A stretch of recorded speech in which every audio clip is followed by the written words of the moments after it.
Gold trusted gold buyers మీరు తాకట్టు పెట్టిన బంగారాన్ని విడిపించి ఈ రోజు ఉన్న మార్కెట్ ధరకు కొనబడను 7771077720. Hi, welcome to I dream. Big boss season 9 ఎంత సక్సెస్ఫుల్గా రన్ అవుతుందో అంతే వివాదాలకి కేంద్రమవుతుంది. తాజాగా ఈ షోని నిలిపివేయాలంటూ గజ్వేలుకు చెందిన నలుగురు యువకులు జూబ్లీస్ పోలీస్ స్టేషన్లో కంప్లైంట్ ఇచ్చారు.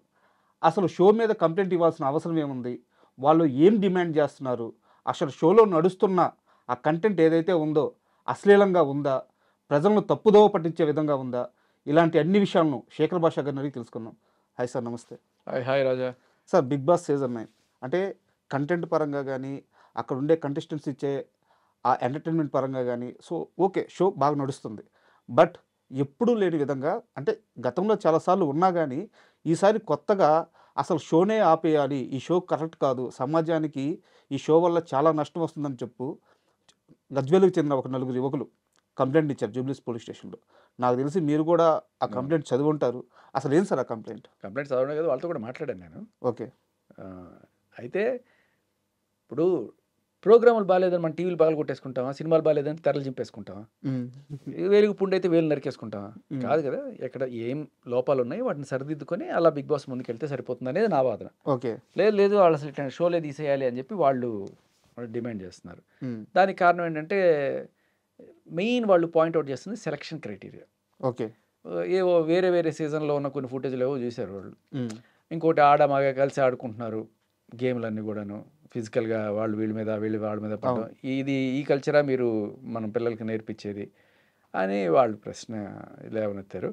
సో బేసికల్ మనం అర్థం చేసుకోవచ్చు, ఇప్పుడు గజ్వేల్కి హైదరాబాద్కి ఎంత దూరం ఉందో కల్చర్లో కూడా కొంత దూరం ఉంటుంది. సో కల్చర్లో ఇక్కడ చాలామంది యాక్సెప్ట్ చేస్తారు, దాంట్లో తప్పే ఉంది, ఆడమగే కలిసి ఆడితే తప్పే ఉంది. బట్ పల్లె వాతావరణంలో అలా ఉండదు. అవును. సో ఇక్కడ మరి హైదరాబాద్లో అలా ఉంది కదా, అమెరికాలో ఇంకో రకంగా ఉంటుంది. డైరెక్ట్గా అసలు పబ్లిక్ అయినా మొదలు పెట్టేసుకుంటారు. ఇది మనకు తప్పు, అది వాళ్ళకి తప్పు. బట్ షో అయితే అన్ని దగ్గరలో టెలికాస్ట్ అవుతుంది కదా. వాళ్ళకి ఒక కల్చర్ టెలికాస్ట్ అవ్వట్లా, మనం పెట్టుకొని మనం డబ్బులు ఇచ్చి పెట్టుకొని చూస్తున్న షో అది. అదే ఇప్పుడు స్ట్రీమింగ్ అవుతున్నా ఏదైనా అందరికీ యాక్సెసిబిలిటీ ఉంది కదా అంటున్నాను. పాయింట్ ఏంటంటే యాక్సెసిబిలిటీ ఉండడం వేరు రాజా. ఇప్పుడు ఏంటంటే రేడియోకి ఒక నామ్స్ ఉంటాయి, అలాగే టీవీలో పెయిడ్ ఛానల్స్కి ఒక నామ్స్ ఉంటాయి, అండ్ అలాగే దూరదర్శన్ ఇలాంటి ఓపెన్ ఫ్రీ టు ఎయిర్ ఛానల్స్కి ఒక నామ్స్ ఉంటాయి. అంటే ఇదేంటంటే పెట్టగానే ఏ రకమైన ఇది లేకుండా వచ్చేస్తుంది డైరెక్ట్గా రేడియో. సో ఆవాల గోపాలం మొత్తం వింటారు. మనం మాట్లాడే ప్రతి వర్డ్ కూడా పసిపిల్లవాడి దగ్గర నుంచి పెద్ద పండు ముసలి వాళ్ళ వరకు వాళ్ళ ఎటువంటి అబ్జెక్షన్ ఉండకూడదు. కాబట్టి ఒళ్ళు దగ్గర పెట్టుకొని మాట్లాడాలి అనేది పాయింట్. ఇక్కడ కొంత ఎడ్జీనెస్కి కానీ కొంత రొమాంటిక్నెస్ కానీ తావులేదు రేడియోలో ఇటువంటి వాటిలో. అలాగే దూరదర్శన్ లాంటి వాటిలో ఎవరైనా సరే టీవీ ఉంటే చాలు, వాళ్ళు ఏమి అదే పనిగా పెట్టుకోక. అవును. సో పెడితే దూరదర్శన్లో వచ్చేస్తాయి. కాబట్టి వాటిలో ఉండాల్సిన కంటెంట్ అంత మాత్రమే. సో ఎప్పుడైతే ఈ ఛానల్స్ అన్నీ వచ్చేసాయి, శాటిలైట్ ఛానల్స్, నువ్వు డబ్బులు ఇచ్చి కొనుక్కొని పెట్టుకుంటున్నావు నువ్వు. అది కూడా ఆ పర్టికులర్ టైంలో నువ్వు నీ అంతటికి నువ్వు వెళ్ళి రిమోట్ ఆన్ చేసుకుంటే వచ్చేవి తప్ప వాళ్ళు సొంతంగా నేనైతే కనిపెట్టి చూడమనట్లే కదా. సరే పోని బిగ్ బాస్లో కంటెంట్ నీకు నచ్చలేదు అనుకుందాం, ఇది సమాజం పట్ల దుష్ప్రభావం చూపిస్తుంది అనుకుందాం, బిగ్ బాస్ షో తీసేద్దాం. మరి సమాజం బాగుపడిపోద్దా? అంతకన్నా దరిద్రాలు ఎన్ని ఉన్నాయి చుట్టూ, చాలానే జరుగుతుంది. ఈ చిన్న పిల్లోడికి ఫోన్ దొరికితే చాలు ఏవో దరిద్రమైన వెబ్సైట్ అన్ని కూడాను వాళ్ళని చాలా చిన్న వయసులోనే చిదిమేస్తున్నాయి వాళ్ళ జీవితాన్ని. దానికి బిగ్ బాసే అవసరం లేదు. బిగ్ బాస్ ఇంకా చెప్పండి వాటికన్నా కొన్ని వేల రెట్లు బెటర్ కదా. You know what I'm talking about sir. ఈ ఫోన్లు గిన్లు ఇట్లాంటివన్నీ వచ్చేసి ఇష్టం వచ్చినట్టు అసలు పసిపిల్లాడు ఒక 13 ఏళ్ళ 14 ఏళ్ళ పిల్లాడికి కూడా మొత్తం విషయం ఏంటనేది తెలిసిపోతుంది. సో నిజంగా మనం ఏదైనా చేయాలనుకుంటే అక్కడి నుంచి మొదలెట్టాలి ఫస్ట్ మందు. బేసికలీ ఇక్కడ ఏంటంటే సరే బిగ్ బాస్తో ఉన్న ప్రాబ్లం ఏంటంటే, సరే ఇది కంటెంట్ చూసి ఏదో ఇటువంటివి ఏమైనా ఉన్నాయనుకో చూసి ఏదో పర్సనల్గా చూసి వదిలేస్తారు. అలా అవ్వాలని ఎవడు అనుకోడు. ఏది బూతు బొమ్మలు ఇట్లాంటివి ఏమైనా చూశారనుకో అవేవో చూసేసి ఆడితో వదిలేస్తారు. దాన్ని పట్టించుకోరు. నేను రేపు ఫ్యూచర్లో పెద్ద అలాంటి స్టార్ ఒకటి అవ్వాలి అని ఎవడు కలగా అండి కదా.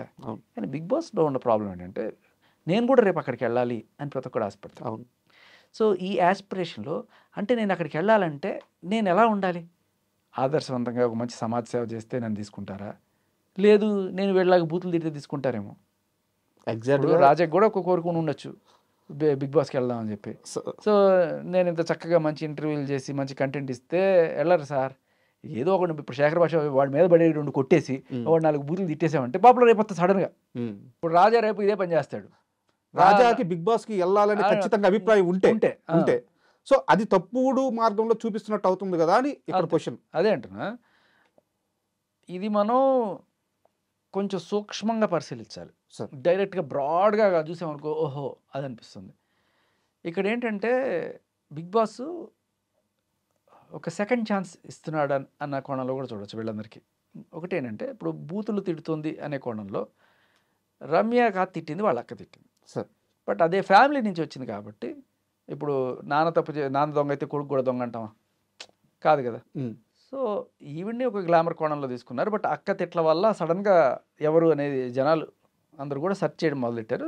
తర్వాత ఆవిడ అందాల ఆరబోతా ఇవన్నీ కూడా చూశారు. మేబీ ఆ విషయంలో అయినా తప్పట్టచ్చు, కానీ ఆవిడ బూతులు తిట్టలేదు, వాళ్ళ అక్క తిట్టింది. సో కాబట్టి ఆవిడకి సంబంధించి ఈమె పైన ఉండే కంప్లైంట్స్ ఉన్నాయి.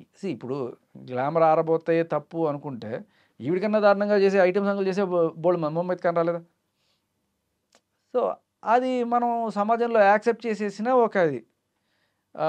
కాకపోతే మనకి ఏమవుతుందంటే బాలీవుడ్ నుంచి ఎవరో వచ్చి చేస్తే ఓకే, మన తెలుగుంటే అమ్మాయి ఏంట్రా ఇట్లా చేస్తే మనకి పట్టదు. ఎందుకంటే మన అక్కో చెల్లో లేకపోతే ఇట్లా మన వాళ్ళలాగా చూసుకుంటుంటాం. వీళ్ళకి పోయే కాలంరా, వీళ్ళ అబ్బా లేరా, వీళ్ళు వదిలేసారా, లేకపోతే ఏం చేస్తున్నారా అనుకునే కోణాల్లో వస్తాయి. వాళ్ళకైతే ఏముండవు. సో మన మైండ్ సెట్లో ఉన్న ప్రాబ్లం అది. ఇది పక్కన పెడితే అంటే నేను అది రైట్ అని చెప్పను, నాకు ఎవరు చేసినా తప్పే. ఇప్పుడు వాళ్ళు చేసినా తప్పే, వీళ్ళు చేసినా తప్పే.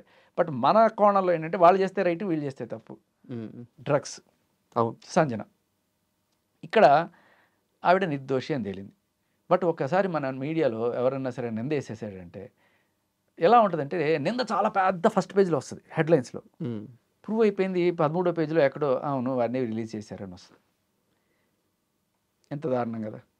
సో ఆవిడ నిర్దోషిగా విడుదలైంది. అయినా కూడా అది ఎవరికి తెలియదు, కానీ ఆవిడ వచ్చిన విషయం తెలుసు. నిర్దోషిగా రిలీజ్ అయింది ఎప్పుడు తెలుసు? బిగ్ బాస్లోకి వచ్చి గట్టిగా అరిస్తే తప్ప ఆవిడ నిర్దోషిగా రిలీజ్ అయింది అని తెలియదు. నాకైతే అసలు ఆవిడ డ్రగ్స్లో ఉందనే విషయం కూడా తెలియదు. తర్వాత ఇప్పుడు షో వల్ల తెలిసింది.